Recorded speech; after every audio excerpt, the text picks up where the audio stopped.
With threats to our nation waiting around every corner, adaptability is more important than ever. When conditions change without notice, quick strategic thinking is crucial. And with obstacles consistently impending, determination is essential in overcoming them. It's this willingness, decisiveness, and resilience that sets Marines apart. With our fighting spirit, we don't just fight battles, we win them. Marines are the constant our nation counts on to fight the unknown. And through adaptable problem solving, we do just that. Learn more at marines.com.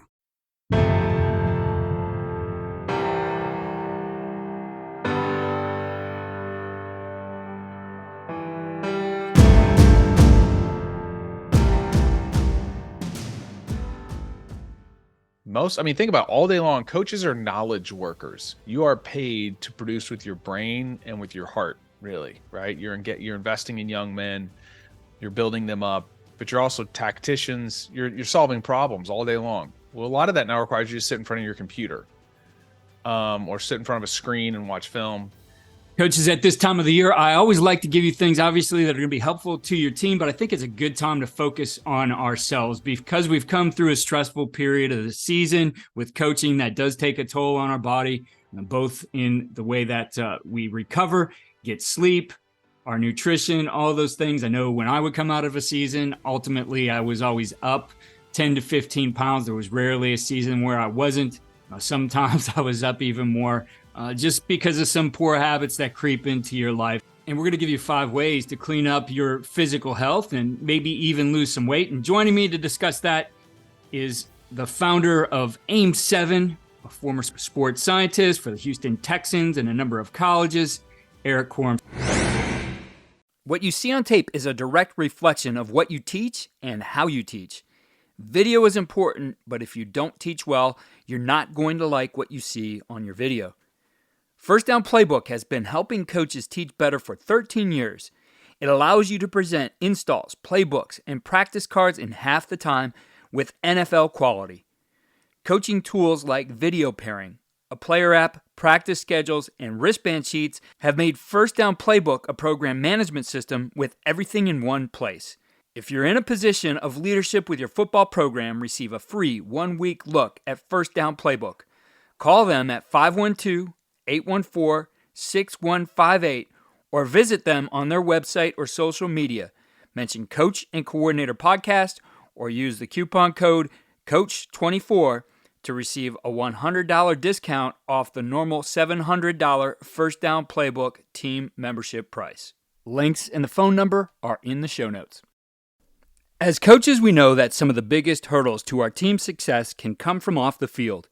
Your team needs support to tackle the endless list of expenses, uniforms, training equipment, travel, and more. But raising that money can feel like a full-time job. Thankfully, there's Vertical Raise. Vertical Raise is the premier online fundraising platform using innovative technology to create the easiest and most efficient system available. Raise more money in less time with a local fundraising coach who works with your team every step of the way to customize the ideal fundraiser. With options for online donations, digital discount cards, premium product sales, and even spirit shops, Vertical Raise has top-of-the-line solutions for every fundraising style. To find out more, visit verticalraise.com and we'll get you connected with an exclusive offer on your first fundraiser. Erik, always great to be able to talk to you about this. I know you and I talk quite a bit off air, but it's always great to have you here on the podcast. Thank you. I really appreciate it. And, having spent almost 16 years in that world, from doing everything from strength conditioning to sports science, and even one stop where I was director of football ops, I totally get it.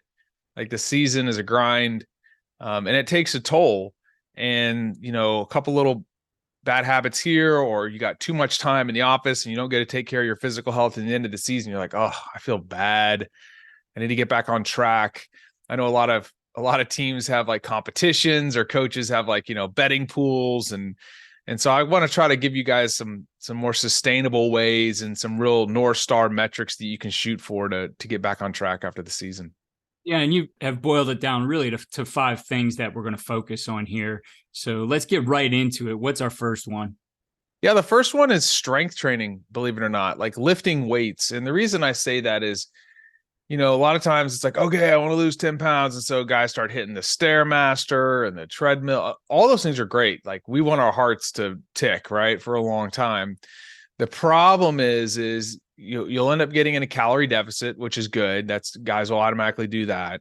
And then they'll start doing all this cardio. What happens is they'll end up losing weight, but they lose body fat and muscle. And then sometimes they end up just a smaller version of what they were before.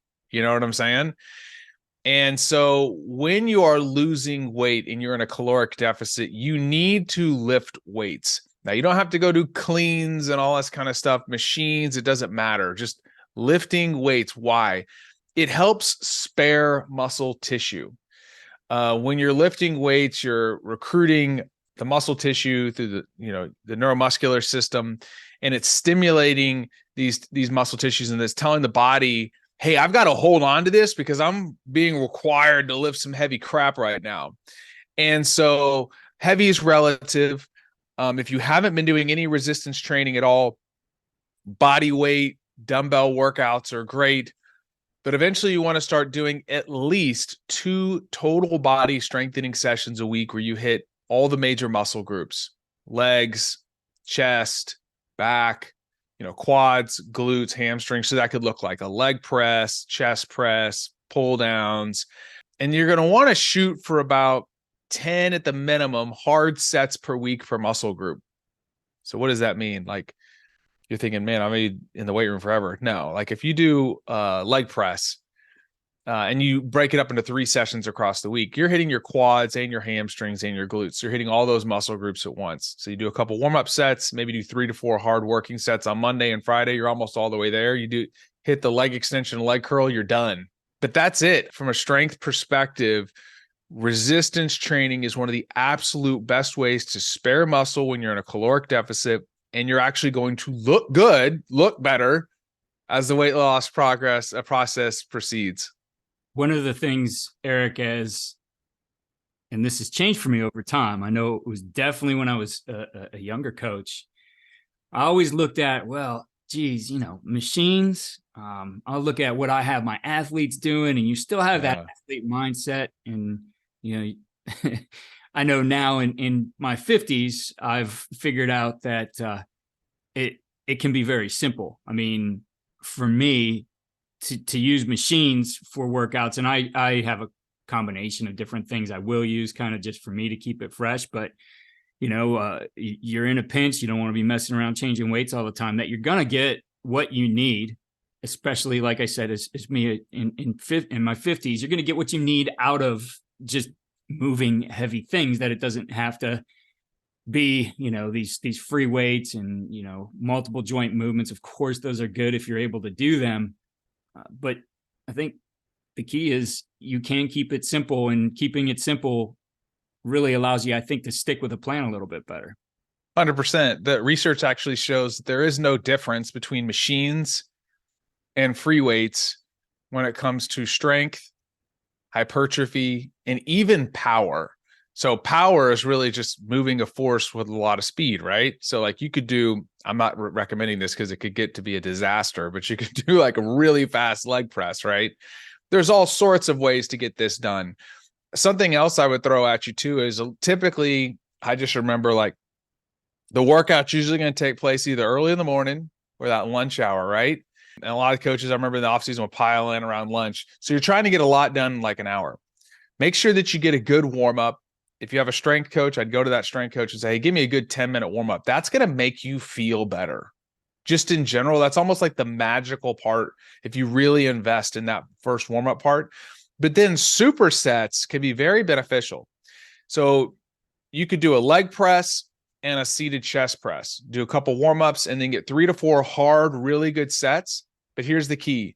Maybe you go leg press to chest press, rest 2 to 3 minutes.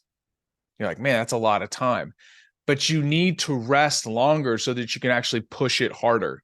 If you're just going through a circuit and keeping your heart rate up, what's going to happen? The weight's going to go down, down, down, down, down, and you might as well be using those pink nylon dumbbells or whatever rubber dumbbells. You've got to actually lift something that's challenging. To that point yet. No. Hey, look, man, it's all like a regression. Like, I'm 43. I hadn't squatted in 10 years. My back's been feeling amazing. So I started squatting again, really lightweight. I feel good.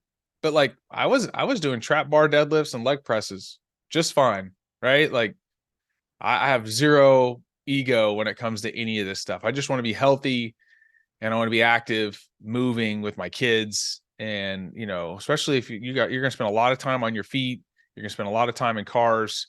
If you're out recruiting as a college coach, you want to make sure you're taking care of your body. And this is one of the best ways to do it. I know you mentioned, you know, the aerobic type of things, whether it's the Stairmaster, treadmill. Yeah. That I think can still be a part of this, but also I think something we talked about the last time was the high intensity rather than, high intensity intervals as compared to just 40 minutes steady state or whatever, whatever that time might be. So yeah, there's the second thing is actually aerobic exercise. So we do need this aerobic exercise. So the 5 things we're going to talk about, we got strength training, aerobic exercise, being in a caloric deficit and focusing on your protein, walking more, and sleep. And so we'll hit all these. But from an aerobic perspective, yeah, you definitely need to make sure you're taking care of your heart. Okay. The scientific literature, the World Health Organization and the U.S. Department of Health and Human Services recommend that all adults get 150 minutes to 300 minutes of what's called moderate to vigorous physical activity. Now, the weightlifting will add into some of these minutes. Okay. Your heart rate has to be elevated to do this. And, you know, standard, like what you're thinking of kind of just low and slow is good. That's kind of called zone 2, zone 3 aerobic exercise. It's going to increase your cardiac output. Your cardiologist is going to love you because your heart's going to be more efficient. It can beat more blood per beat, which means your heart rate's going to go down. It's going to help lower your blood pressure. So yeah, I think one long and slow session per week is really good. Then I would do a second session every week, and I would try to do something that's high intensity. And there's a couple ways you can do this that are just like really easy to remember. One is called a 4x4. And this is the most researched method of this type of high intensity intervals in the scientific literature. It's going to increase your VO2 max, which is directly related to how long you're going to live.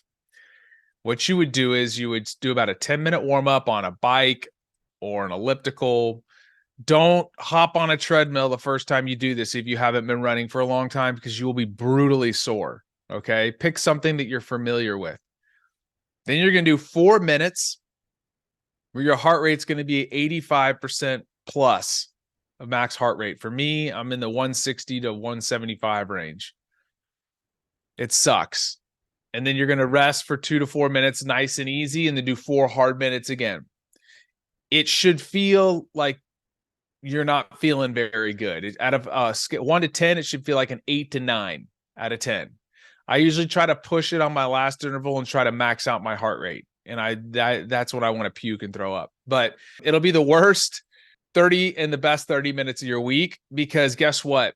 For every 1 minute you do of the low and slow, you get 1 minute credit towards that 150. For every 1 minute of the vigorous, you get 2 minutes credit towards the 150. So if you did one low and slow for 45 to 60 minutes, and you did one of these, you'd be pretty much there. You'd hit your minimum requirement for the week. Again, your cardiologist is going to love you. Another thing you could do is something called a Tabata. This is also rough. You could do 20 seconds on, 10 seconds off for 10 sets. Rest 2 or 3 minutes. Repeat that 3 to 4 times. It'll be the worst 20 to 30 minutes ever, but you'll knock it out. And these high intensity types of training are very safe all the way up to people that are, elderly, as long as you kind of build up. So don't go 4x4 the first time if you haven't been doing it. Maybe just do 2 hard sets. Great. And then just do a nice walking session. So the aerobic part is important, Keith. With the 4x4, I may have missed it. What's the rest interval in between those? 2 to 4 minutes. If you're just bringing it down to a certain point. Yeah, like a zone 2, like just nice. Like let's say you're on a bike, you would just do a nice easy pedal to recover. And then, when it's time to go, you turn the intensity up and you go for 4 minutes pretty hard. Now, 4 minutes is a long time, so it's not a sprint. It's if a sprint from an intensity perspective, if a 10-second sprint is 10 out of 10, this is like an 8 to 9. And you should be uncomfortable and you should be sweating and hurting. It's a very effective strategy though for heart health, and you're going to burn quite a bit of calories. I think all really useful information and a good recipe there so far for the things we're talking about. The next one is caloric deficit. Yeah. So for the most part, if you're listening to this and you've been dieting for a very long time, there's some people that chronically undereat. I would recommend getting back up to a caloric maintenance. And we'll talk about how to calculate this later. But for most of the people listening, you're going to want to get into a 20 to 25% caloric deficit of your what's called total daily energy expenditure. I like to use the revised Harris-Benedict equation. You're like, I don't want to remember that. Don't worry, we'll give you a tool at the end so that you can plug this in really easy. But you got to be in a caloric deficit, okay? And I'm just going to be honest with you guys. Don't make this, I'm going to go 6 days and then I'm going to cheat all day Saturday or whatever. This is not going to work. Because what you'll do is you'll look at the week, Monday through Saturday, or Monday through Sunday, and you'll average the calories out across the week if you track them. And you'll find that you really were never in a caloric deficit. If you ate 8,000 calories on Saturday, I had my cheat meal or whatever, like I would say, just like you would with your athletes, if you're going to do this, pick a discrete time frame. I'm going to go for the next 3 months. And then when it's over, I'm going to hit X amount of pounds. And then I'm not going to just go back to the way I was before. There's something called reverse dieting where you slowly bring your calories back up. You'd add 200 to 300 calories a week until you get back to maintenance. And I'm happy to talk about that later. So you got to be in a caloric deficit. And the other thing I would say is like, people are like, well, what about carbs? What about fat? The only thing I would focus on is protein. So I would be like, here's my calorie goal for the day. And I need to make sure I'm hitting my protein. The carbohydrates and fats really don't matter. I mean, you can blend them up however you want. The reason protein is important is when you're losing weight, consuming more protein can spare more protein in your muscles. So a standard kind of rule of thumb is 0.8 grams per pound of body weight. So if you are a 200-pound male, that means you're going to be at least getting 160 grams of protein per day. And you can get there's a lot of different apps out there. Carbon is a really good calorie tracking app. You can get MyFitnessPal, whatever, and you just go, okay, I'm going to be in this deficit. I'm going to make sure I hit my protein and my calorie goals, and choose foods that you like. In calculating the body weight, something I've always wondered, and I don't know if I've ever been able to find anything definitive. So when you're calculating your body weight, is that lean muscle mass or just total body weight? Does it make a difference? Oh, yeah. I would just take total. You mean for protein? Like when you're doing the 0.8 grams? Yeah, just look at your total body weight. It's just really simple rule of thumb. You can go up to 1 gram or even higher if you find that protein is really satiating and it keeps you full, which a lot of people do. You can eat so much protein, you start getting the meat sweats and it's no fun. But especially if you're traveling or you're recruiting or whatever, you can be at a hotel and get some eggs, and then you could bring whey protein's a really great way to kind of cheat code this if you're on the road, right? I get little snack bags and pack them before you leave or keep it in your vehicle. And then just make sure at breakfast, lunch, and dinner, you're eating enough protein. That's the key: calories, protein, and then the carbohydrates and fats, you can blend up however you want. I will say this is just a couple other rules of thumb to follow. Eat the rainbow. When you look at your plate, it should have a lot of colors on it. Different vegetables, different fruits. You're going to get a lot of different micronutrients that are just going to help you feel better. It's going to help you be more resilient to stress. That's really critical. Make sure you're trying to get some fat in your diet, like the things like olive oil, nuts, seeds. Don't overeat peanut butter. It's really easy to do. 1 spoon turns into 1,000 calories on the 3rd or 4th one. We all know what, you know what I'm saying? Oh, that was good. I another one, and before you know it, you're 800 calories deep. Transitioning into the next idea is walking. I think walking, man, is so productive. I like, if it's not a windy day, to take calls. If I know I'm going to be on a call, doesn't require me to sit in front of a screen. I like to take calls while I'm walking. I love to, we've talked about on the podcast before, getting that, morning sun. So I love when the sun rises, which right now is later, much later than it was in the summer, but to get out and walk for a little bit there. And I know even, I'm reminded of a podcast we did with Ola Adams, who just became a defensive backs coach at Indiana, how during the pandemic, he took his player meetings to walking meetings. And to him, that was magic. I think walking is something we undervalue. Again, one of those things, maybe we think, well, old people walk. Man, I think if you think about all the things that we're talking about, a couple hundred years ago, we wouldn't have to think about, minus maybe the food. Why? Because we were doing jobs that were more physically demanding, right?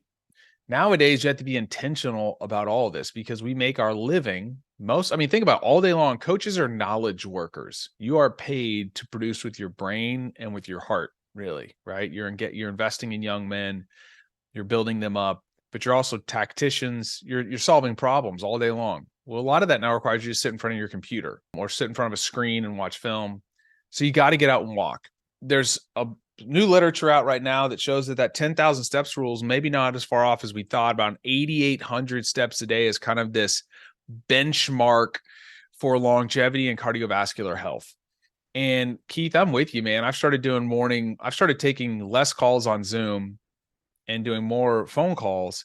And I think it was like yesterday I hit 10,000 steps by 11 a.m. I hit 15 and most people, now I'm talking to people that are doing, phone calls more. I'm just like, let's go old school, man. And the other thing too is I understand we're moving into the winter months. And people maybe listening, it's like, that's unreasonable. I live in a place where there's a lot of snow. I would just say this: get outside at least once or twice a day for your circadian health. That's a whole nother discussion. As long as it's not a hazard to your health and you're not like at 50 below, bundle up. You're just going to feel better. Just go outside for a walk. But yeah, hitting those steps, it's going to help with something called non-exercise thermogenic activity and NEAT. Why is this important? Because it's going to help you burn more calories throughout the day. When you're just sitting, it's just really, non-exercise activity thermogenesis. I don't know why I blew that one. You're just going to feel better. You're going to burn more calories throughout the day. And I saw another paper recently, anything is better than sitting. Standing is better than sitting. Sleeping is better than sitting all day. You can do something else. I'm just a little bonus here for you, something called exercise snacks. Every 30 to 45 minutes, if you're in your office, get up and do 10, 15 squats, 10 wall push-ups. Why?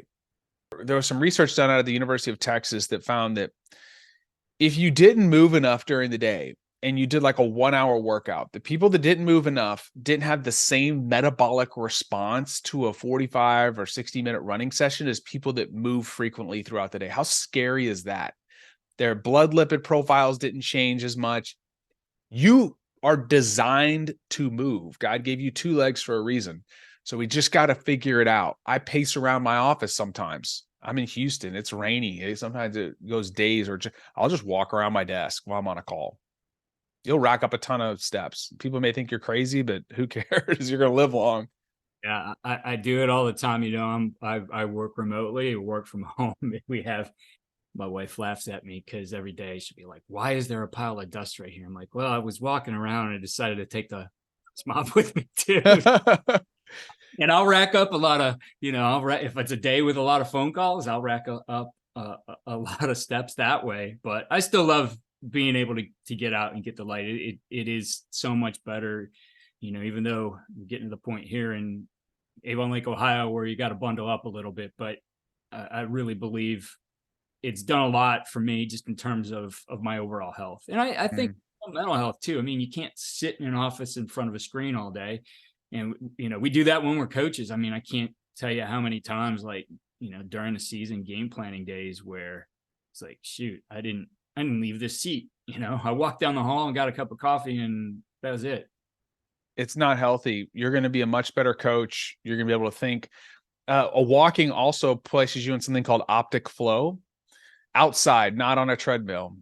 And it's going to help you solve problems. There's actually a therapeutic modality called EMDR. Have you heard of this? It's like, it's light board. They have a board, and there's this light, kind of like old school Knight Rider that goes back and forth. And this came out of, they found out that when people are in optic flow, moving through their environment, their eyes move left and right. And when they'd ask people to process very difficult trauma from their past, they could process it more effectively. Think about how many problems you've solved on a walk or difficult things you've worked through. So it dampens fear centers in your brain too. So going out on a walk is therapeutic. It's going to help you burn more calories. You're going to feel just better in general. And I promise you're going to come back and be able to attack your work with a little bit more ferocity. So every 90 minutes or so, maybe just, I have one of these little timer things. It's like $10 on Amazon. I put it on my desk. I'll do a 90-minute work sprint. And then I'm like, oh, got to get up. I'll go walk around the block twice, come back to work. Yeah. Love it. I live on the street I live on is called Winter Circle. Just because of that, I'm probably never moving. I think it's a great street to live on, great address, but it's literally one lap around here is a mile, right? Oh, perfect. It's, and try to get that as close to 15 minutes as I can. If the dog's with me, he usually screws that up, but it's an easy thing to do. Like take a lap. I love it, man. That's great.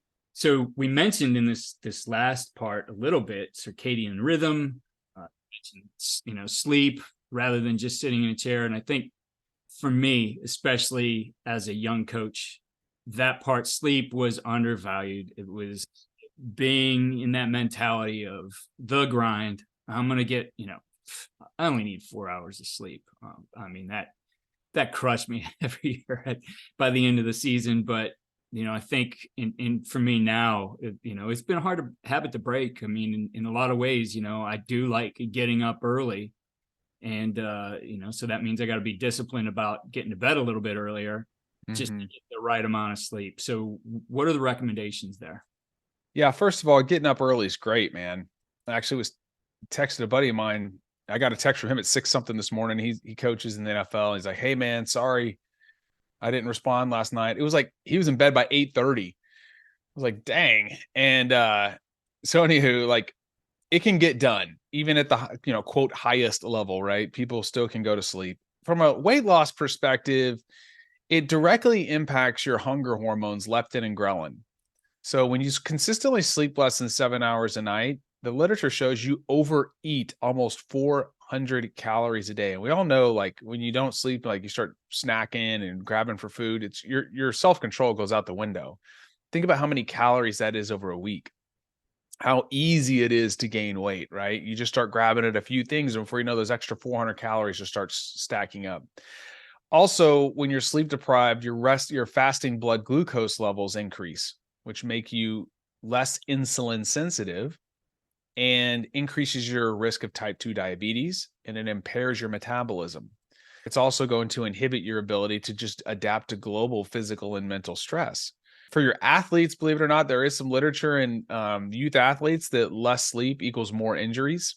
We do know that it inhibits your neuromuscular function, so your athletes definitely need to sleep more. And then 2 nights of restricted sleep, like sleep deprivation in a row, even 19 or 20 hours of consistent wakefulness where you haven't slept is equivalent to being legally intoxicated from a vigilance perspective.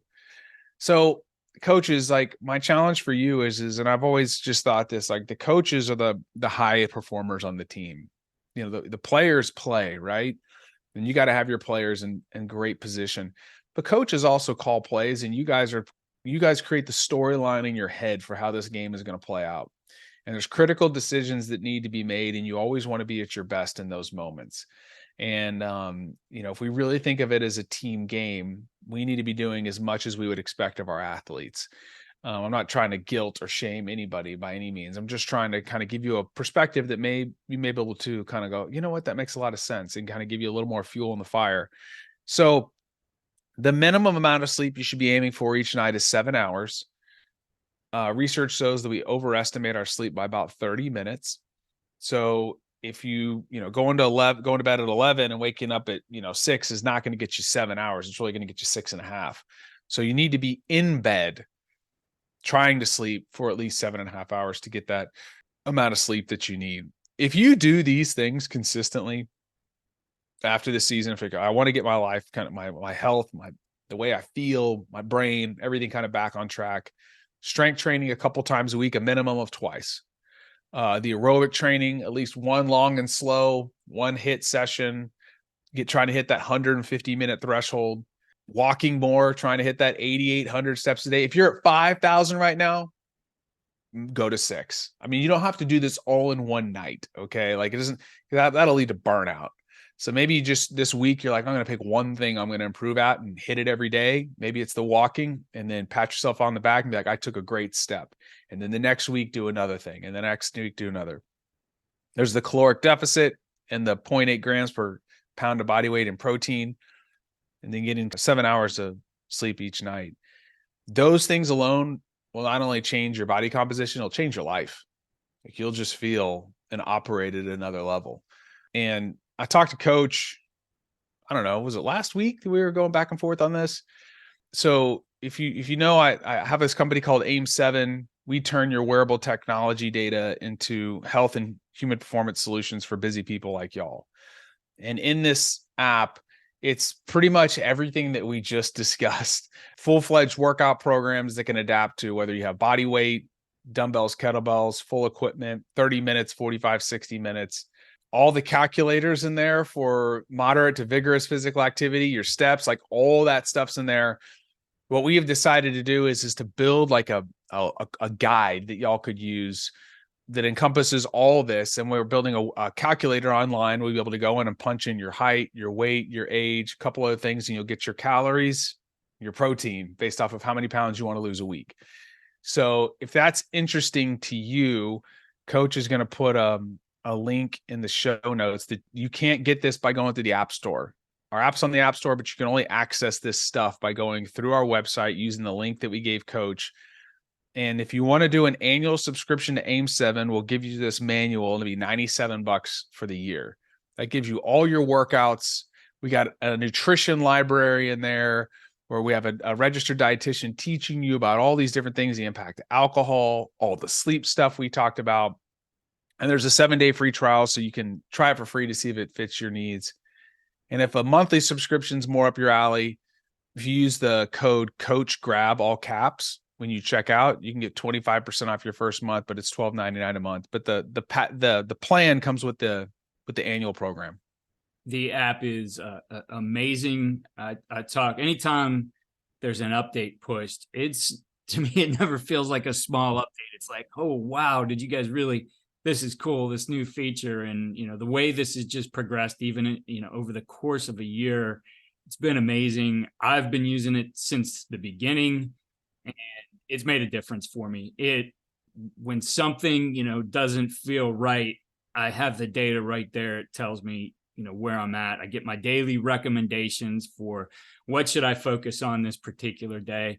I thought the workout feature where it will tell you what to do, and then it allows you to adjust that. So, for example, lower body workout for me, it's recommending back squats. Well, I don't quite have, and the surgery is years old, but I have a little bit of scar tissue there. I can't do back squats because of my knee replacement. So I do like goblet squats with a kettlebell. Like it will adjust to your equipment needs, where you're at, which I always thought I would get derailed during recruiting and having to travel. And, I don't have access to the same things. Well, now it'll adjust it for you. It'll allow you to do that. I mean, it's just amazing when you think about simplicity and everything now. There used to be a lot of apps I would use, you guys are bringing everything that you might need for health and wellness and mindfulness and all those things under one umbrella in the AIM7 app. I think it's been amazing, and I highly recommend it. I think if I can't imagine what this would have done for me, years ago when I was actively coaching, and every year I would, come off the season completely derailed. And truthfully, you said it affects your performance as a coach. It affects your ability to make decisions, build relationships, all those things when you're not right individually. Yeah, coach, I thought about myself, and a lot of the people on our team are either former coaches or former pro athletes. And these guys are software engineers now, they're product designers. It's super interesting. And so, first of all, I thank you for the kind words. But we talk to folks like you every single day. And we're like, what can we build to make your life super simple? And so I really appreciate it when you say, like, we got stuff coming out it's going to freaking blow your mind in the spring. A level of coaching and interaction that's never been delivered to the market, but it's taken us 2 years to just build this one little thing that you're going to go, holy crap. Like, I don't want to go into it right now, but I think you saw a sneak peek back in the spring or back in the summer, but it's a level of personalized coaching that would cost you hundreds of dollars a month wrapped into the app, and that'll be for free. So I really appreciate the opportunity to come on and talk and share. I have a passion for coaches because I think y'all make the biggest impact. You have the biggest impact on people's lives. And I just want to see, I have a lot of friends in the coaching world still, and I still do some coaching on the side as well. And I just think that's the greatest. I mean, what did Billy Graham say? Like, you're going to have more impact as a coach than him getting up on national television, because you are with these guys every day. I just want to see you be your best and not have to sacrifice your health in the process. Well, I definitely appreciate what you guys have done, what you continue to do. I'm always excited when you talk about Whale, you see what's happening in spring, because that never disappoints. But thank you for taking the time and joining us. I think you provided a ton of great information for our coaches. I'll put all those links that Erik mentioned in the show notes, and you're welcome back anytime as you have some new things for us. I think it's something that is very useful to our coaching community. So thank you for all you do, and thank you for taking the time. You got it. Thank you, sir.